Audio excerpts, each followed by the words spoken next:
can you claim your RV as a second home and deduct the interest on the loan like you would mortgage interest? Yes, absolutely.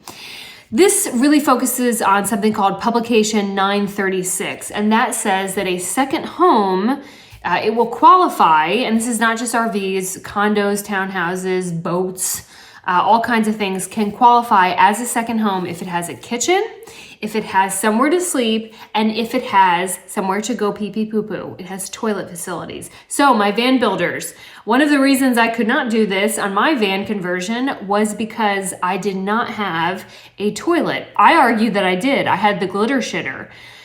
I don't know why that didn't, but it didn't have plumbing, so it didn't qualify. So as long as it has those three things, you can absolutely qualify it as a second home and deduct that interest so long as you itemize your deductions. The first hurdle to get over is how did you buy it? Now, if you purchased your RV with cash, you obviously don't have interest. That's not going to work. But if you got a loan on it, you can deduct the interest. Now, if you got a personal loan, so you don't have like traditional financing through either one of the many RV lenders or through the dealership, that's not going to work. Personal loan, cash, ixnay on the deduction, yay. That loan has to be a secured loan, meaning either it's secured the collateral on the loan, so if you stop paying, what they can come and get from you is either the RV or your personal home. Secured loans only. Also, if you don't ever use the RV, I don't know why that would be. Actually, a lot of people buy an RV. I think they use it once and never touch it again. But if you buy it and you never use it, you can still qualify it as a second home and you can still take the deduction. Disclaimer, I am not an accountant, so whatever I say, listen to it, write it down, pray about it, and then talk to your CPA. Know that there is a cap for this deduction. So let's say you own several homes, God bless you, or you're a real estate investor and you have a portfolio. Depending on how your taxes are structured, there is a cap on how much mortgage interest you can deduct off your taxes every year. So it depends. Like if you're married and filed jointly, I think it's about 1.1 million.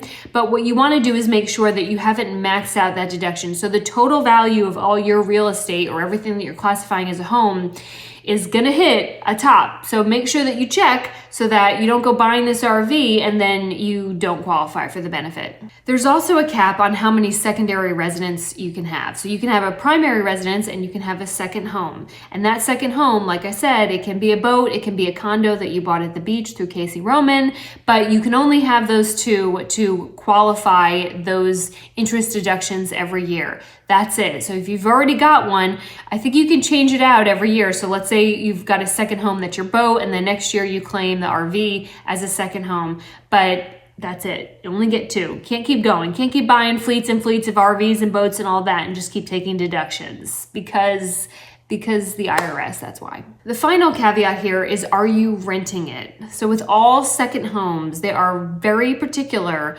on, is it a second home or has it crossed the threshold into a rental property or essentially investment property? And those are taxed differently and the IRS pays attention.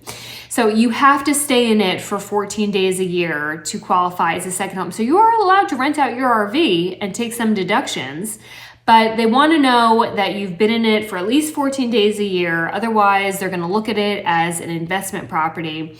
Or you just don't stay in it at all, but nobody else stays in it at all. So as with all these topics, please, for the love of Beyonce, check with your CPA first and just make sure that you've got the whole plan buttoned up on the front end so that you do not face the dreaded the audit, because the IRS has never rewarded creativity with anything other than a fine.